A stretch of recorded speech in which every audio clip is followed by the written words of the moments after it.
Hey folks, Zach Osterman here, Even Center, Indianapolis Star. This is Mind Your Banners for March 1st, 2024. Happy March. We've made it out of what I would argue are the two bleakest months of the year, although my birthday's in February, so I really can't complain too much. With me is Mike Niziolek, as always. Just a reminder, I mentioned this a pod or two ago. At some point, we are migrating these things to StreamYard. I don't know when that's happening. For now, we're still doing them on Zoom, which means you can still watch them on the YouTube channel. But Mike, we're going to talk, I think, primarily about the men's team today. I guess let's tease at the top. We're going to do a podcast on Monday that will focus almost exclusively, if not exclusively, on just kind of previewing basically the postseason for the women's team. They will wrap their regular season, Sunday against Maryland at home. They're going to be a top 3 seed in the Big Ten. We don't know exactly where they'll fall in the Big Ten tournament because it'll depend on their result against Maryland and also the result of the Ohio State Iowa game.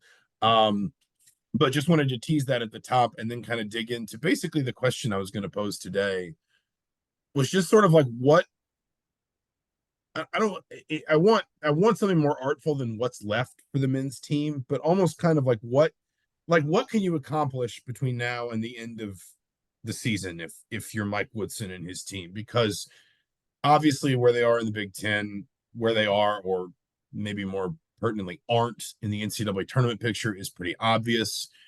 They're coming off of, the latest of this, they've had kind of 3 different moments here in the last month plus where it's like the Iowa game, we thought maybe they were turning a corner. The Ohio State game, we thought maybe this is a signal of things to come. Every time they kind of, fell flat from that. Now they have the Wisconsin game where they win, they only win by 4, but I would say they win deservedly in that game. I just like sort of what is Indiana? What can Indiana still get out of this season, essentially, between now and let's say the end of the Big Ten tournament run, whenever that is? Yeah, I mean, getting fans to feel better about the state of the program really is it. I mean, I don't think that they could make sort of a meaningful run in the Big Ten tournament. I don't think they're built to go 4 days and win, that many in a row against teams, most of the teams that they've lost to this season. The even the NIT right now feels like they'd have to, I don't know what the record would have to be in terms of to try to make it. Even feels like a long shot. I think they would. I think the only world where they make the NCAA tournament without winning the Big Ten tournament, I suppose it is possible that if they won their last 3 regular season games and then they went all the way to the Big Ten tournament championship game, and even then, I think you would kind of need a lot of things to fall your way, both in terms of like the teams you're beating. Like you would need to beat a very specific set of teams for the wins to be quality, and then you'd probably need a fair few other bubble teams to really screw up. I think we're talking about fitting a camel through the eye of a needle. Indiana not winning the Big Ten tournament and still being in the selection picture on Sunday. And so, yeah, I just think, trying to erase some of the ill will that the losing streak and sort of this bad month and a half has created with the fan base. I think, and it's hard because, a lot of these players aren't going to be here next year in terms of maybe entering the draft, transferring. But that's Mike Woodson's job right now in the next sort of 2 to 3 weeks to try to get them to play for Indiana and leave the program better off than they found it, even though that's going to be hard to do because they struggled this season. I think it's just kind of like it throws up like almost this wider, I don't know if academic is the right word or sort of philosophical question, but just like what 10 years ago, we could have looked at this team and said, okay, they're going to lose a couple seniors, guaranteed Anthony Walker, Xavier Johnson out of eligibility. Obviously, they are likely going to lose a kel'el Ware to the NBA draft. But hey, they're a really young team. A lot of these other guys can come back. You could obviously 10 years ago, you wouldn't have the COVID year, but you could look at a Trey Galloway, an Anthony Leal and say, well, hey, you got a couple kind of super seniors that can be your captains, and you got your leading scorer Malik Renew, and some promising younger players that can still come through. It's just sort of like in the portal era, there's a lot more of sort of like, well, and listen, when a season goes like this, there's also inevitably, rumors run rampant about, oh, this guy's going to leave and this guy's going to leave and the whole roster is going to fall apart. And some of that stuff can get kind of overstated. But, I've compared this a lot to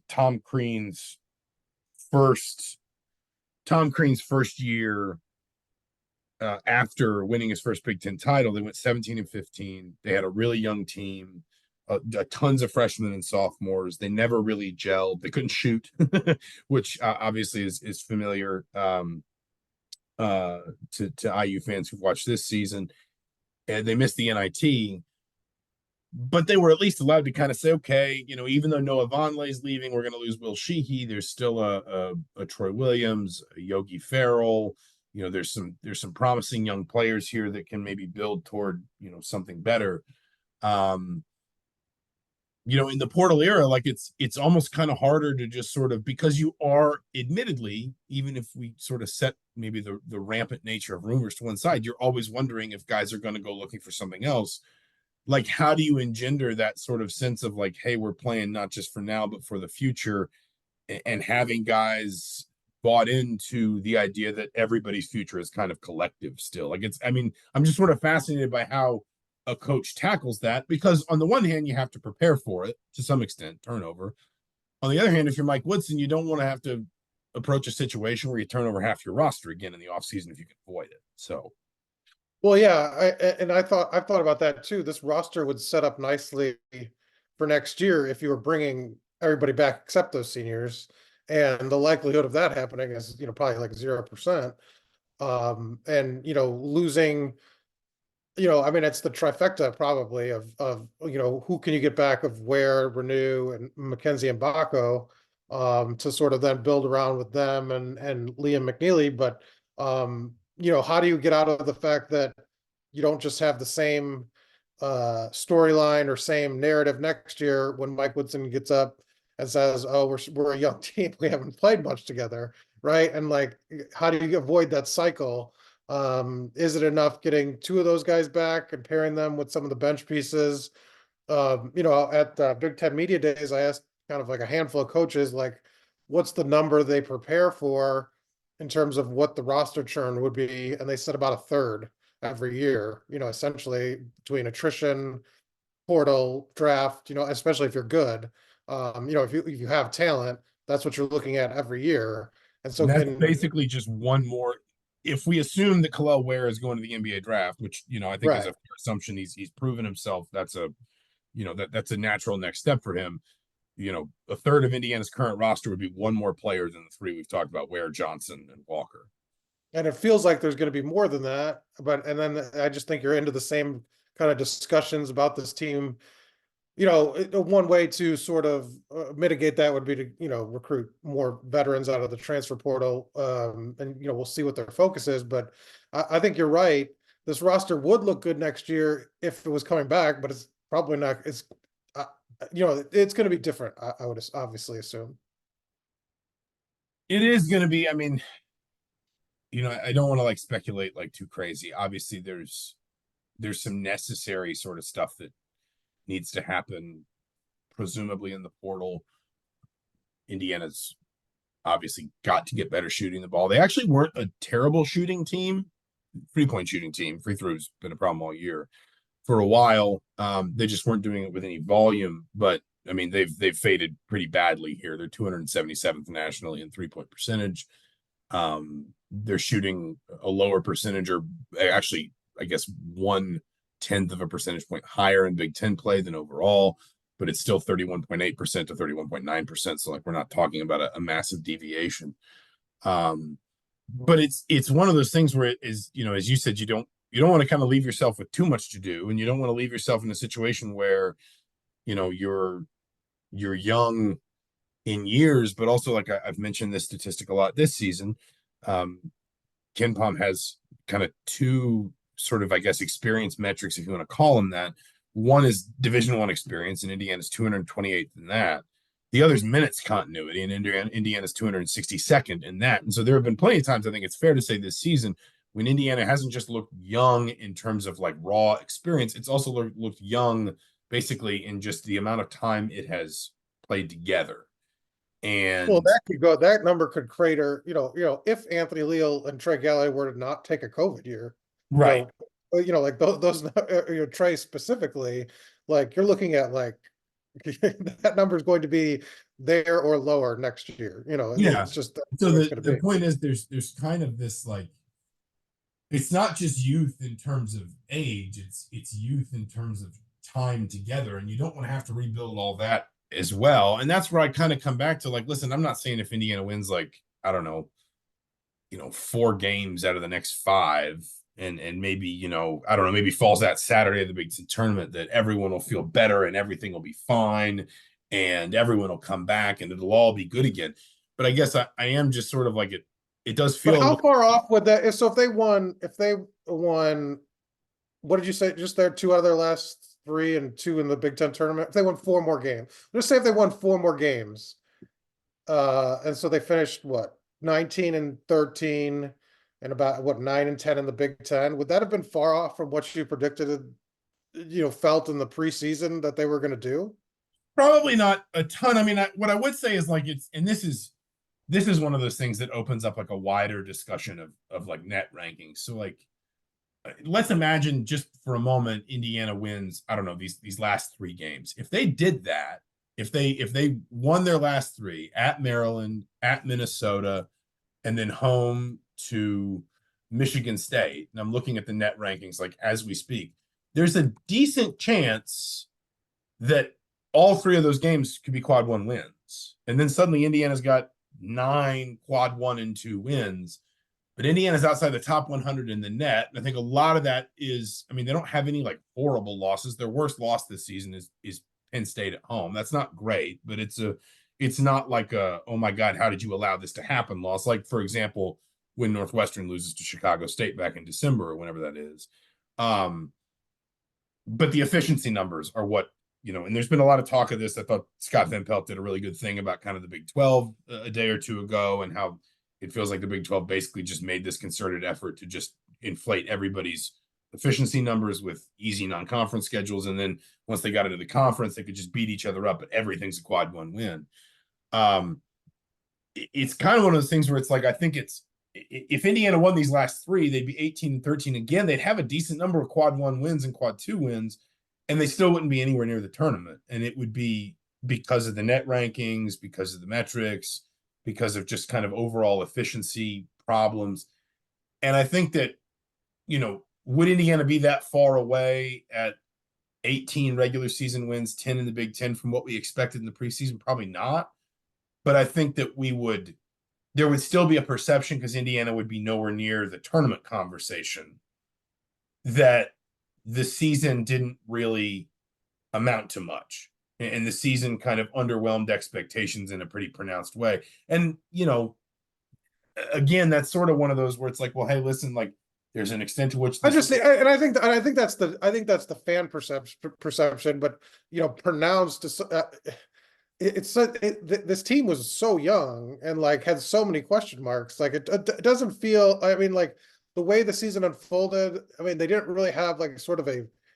What's their best win? Would you say? I mean, it's hard to even say it. That I it's mean, probably Wisconsin. I would say. I mean, if you look at like the KenPom numbers, their best win is either Ohio State on the road or Wisconsin. Ohio State on the road or Wisconsin. And so, I mean, I just think fans are underwhelmed with like they didn't get an upset in the non-conference schedule. Like one of the big kind of games they had. If they had won that Kansas game and then fallen short of the tournament and kind of just been in a similar spot, I don't know. It just feels like this team is not met expectations, but not fallen way short of where. Well, I think something I've said a lot is, I don't know. Let's imagine a world where Indiana, let's imagine a world where Indiana only plays 1 game in the Big Ten tournament and they go 2-2 over their last 4 games. So they would finish 17-15. They'd finish 9-11 in the Big Ten. I don't think they're going to the NIT, even if like they're invited, to be honest. But that's kind of a separate conversation. That's a little bit academic until you get closer to it. I've said this multiple times this season. We all sort of said in the summer and the off season and so forth, like, hey, this team's got a lot of talent. It's got a lot of potential. It's also got a lot of youth. this sort of season was never like an outlier in the statistical variance model of what this season would look like, of what Yeah, Indiana yeah. might be this season. And the five from the 538 polling average this season. This No, I season. mean, like it's like, I No, mean, I didn't this want to sort say of it. It's like season is that's in where kind it of would the, be on the chart. Yeah, yeah, no, it would that's be in the middle 50% of the outcomes for likely the job. outcomes or whatever you Yeah. want to say. And you know, you can't absolve Indiana, for example, of losing by 28 to Auburn, by 20 to Connecticut. On the other hand, part of what brings Indiana down is part of what kind of brings the Big Ten down in general, which is just the conference isn't as good this year. If I told you on December 1st, Indiana was going to sweep Ohio State, you would have said, wow, that's impressive, because Ohio State was, top 20 KenPom, top 20 net. They had some great wins, yada, yada, yada. But then if I'd also told you Indiana's going to get swept by Penn State, that Indiana's going to lose its only game with Rutgers. And I think, part of what depresses this team's, sort of metric numbers is probably also part of what colors fans' perceptions, negative perceptions. And I understand this, which is their losses have been ugly. And that's like that is both why Indiana can have right now, I think, 6 quad 1 and 2 wins and still be outside the top 100 both in KenPom and the net, and also B, why maybe fans look at this season and say, okay, we were prepared for the idea that this was going to be a season of some growing pains. It's disappointing not to be in the NCAA tournament conversation, but it's been the method behind it that his lose by 20 to Connecticut, by 28 to Auburn. Yes, the Kansas game was close, but by 16 at Nebraska, by 9 at Rutgers, by 11 or Well, by and let me 21 ask you this. home to So Purdue. throw Purdue out of it, because I think they're separate, and then Zach Edey and everything. But is Indiana closer to, say, like the Illinois of the world in the conference right now, or the Michigans of the world?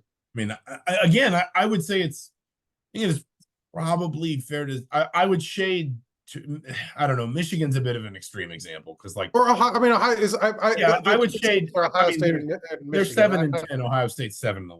Like, to me, they're in basically the mix of just teams in the conference that aren't a disaster. And I think people sort of, there is a perception, or at least I think there's almost a feeling in some quarters of the fan base like this season is a disaster. I don't think it's a disaster. I don't think it's been a It good was season never. Yeah, it's not. by any Michigan's means. a disaster. Yeah, I Michigan's mean, like, Michigan is like the bottom is out of the tub kind of season. They have won 2 games since December 16th. Like, I mean, like they are, and I mean, like, they lost. You look at, again, some of their losses, like they lost by 30 at Rutgers.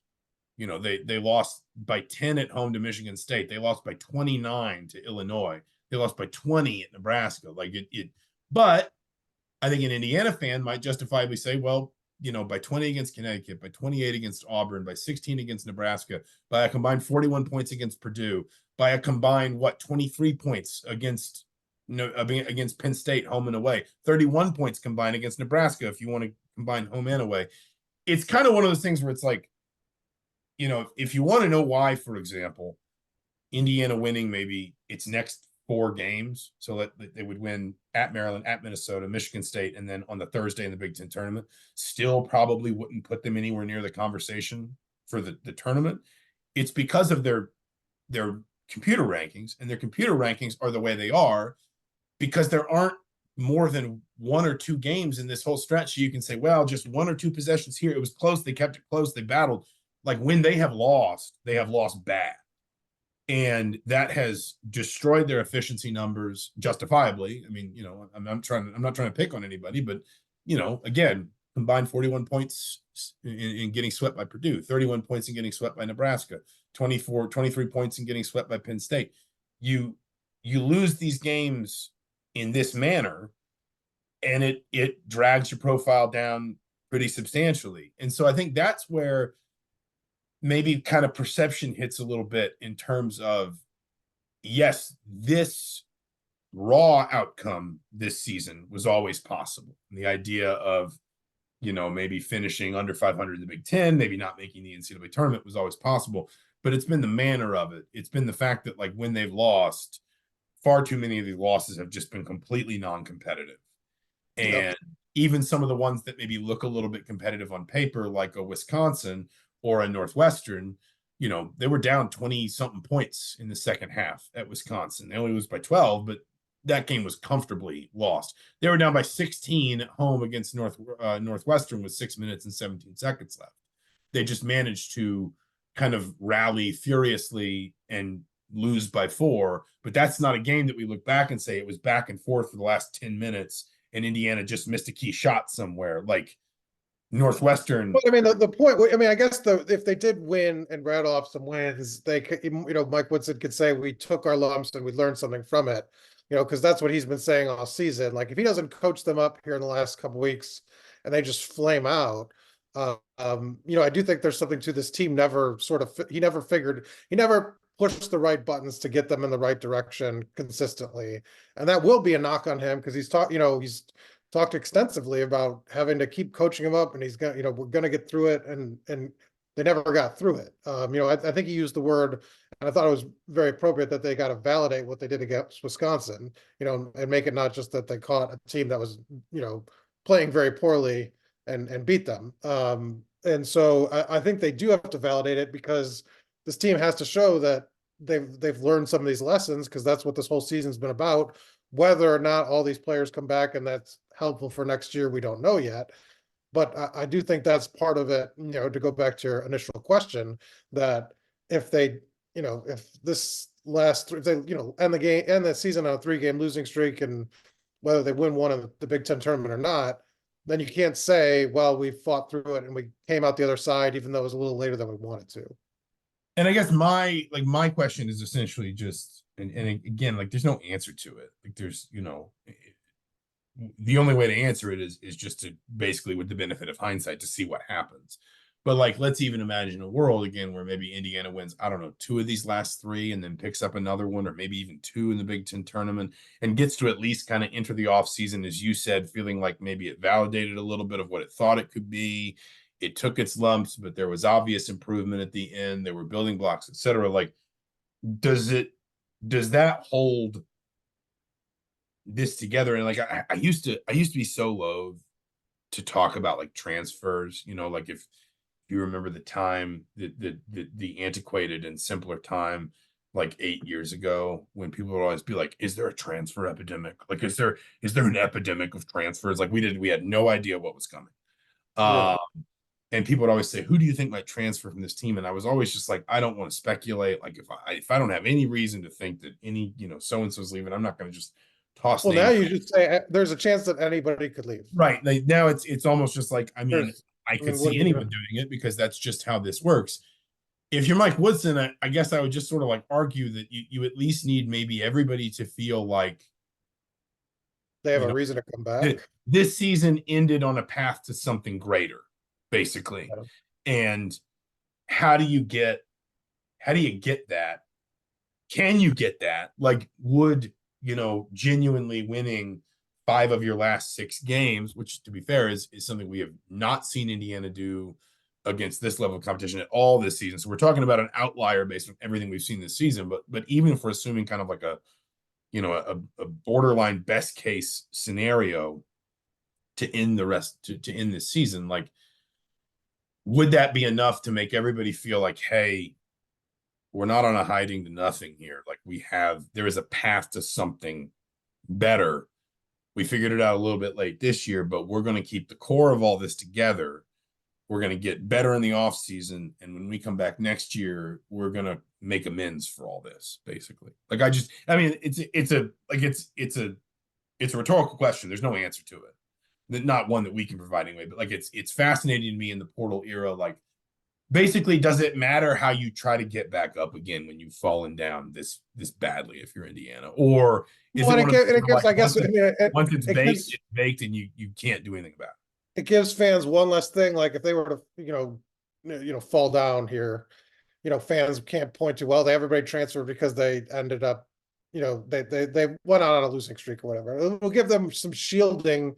Mike Woodson can say, well, we were on an upswing. It's just what it is, what college basketball is. It would be one less thing to blame, for fans to blame him for, I guess. And at that point, that's not the worst thing in the world at this point. And it's difficult too because, like, again, I don't sense much appetite for the NIT. around Indiana, and I think that unfortunately, there's been a lot of discussion about basically like how can that event find any juice. I think it's increasingly difficult in the portal era when it's just sort of like it used to be. If you went to the NIT, anybody who's going to go to the draft would just kind of sit out because there's nothing to prove there or whatever. I think you kind of get into that place now with kids who might enter the portal where it's like, well, why would I go play in these games that ultimately have very little meaning to my future? And if you accepted it and then Khalil were to sit out and then you just get embarrassed, it's like, why would you even right. risk That's it? the other part of it. I Like, mean, like there's like a legendary in a bad way, 2005, I think it was, Indiana it was 2005. They finished 10-6 in the Big Ten, but they were only 15-12 overall. That team lost to Northwestern. It lost to Charlotte at home on, I think, a buzzer beater. This was the year before I got to college. But they went to the NIT and they played Vanderbilt. And basically it was spring break. Nobody showed up. And they lost. yeah. And it was just sort of like this. It was just this really ignominious end, essentially, to a season that probably should have Like, gone why risk it?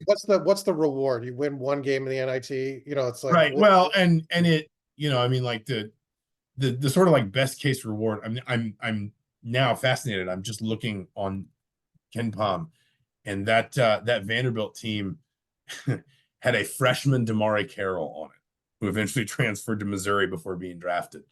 But like the best case scenario is you win it, which it's kind of one of those things where like I can find you teams that won the NIT and then that was a springboard to the next season. I can find you teams that won the NIT and it didn't mean anything beyond just that season. And even Indiana's most recent experience, the NIT, they went to the NIT in 2019. Romeo Langford sat out because he had I think either like a wrist injury or a hand injury. I can't remember quite. They won their first two games, and then Wichita State beat them at home, and everybody just thought, okay, well, not going to really miss. If they had their full, if you could tell me that they had their full roster and everybody was, locked in, you can maybe make a case. But like you said, if like where, even, I mean, like if I'm not mistaken, well, no, that's a bad. Let me set that to one side. Like, are scouts even going to come? How many NBA scouts are you going to get in the stands for an NIT game? So even if you have your full roster, like, is it really making a difference?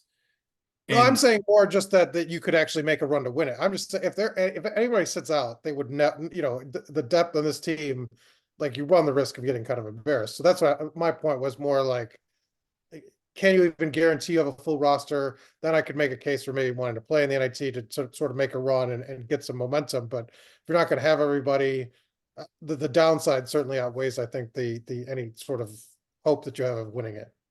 Yeah, I just think it's one of those things. I don't mean for it to sound doom and gloom, and I feel like I have a little bit.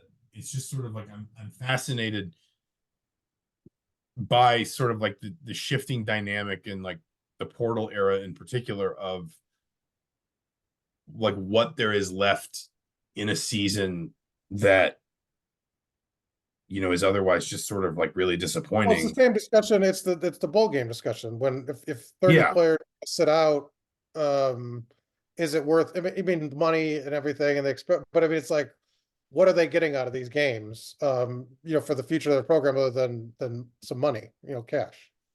Well, and I don't want to open this can of worms too widely today, but this is again a bit of an argument for like the whole idea of contracts and employment and things like that, where you can just say, well, like you're contractually obligated to put, like you have collectively bargained these rights, you've signed this contract, there's no, and then of course that probably leads to an inevitable conversation about expanding the NCAA tournament or confining it to certain teams or whatever. And again, that's a Pandora's box we don't need to open today, but it's going to be fascinating and it's going to be at minimum, I do kind of look at these next two games and it's like these are two teams that Indiana beat pretty comfortably at home. If there is kind of still a spark in this team, it feels like they find a way to win at least one of these and then maybe come home and acquit themselves well on senior day against Michigan State.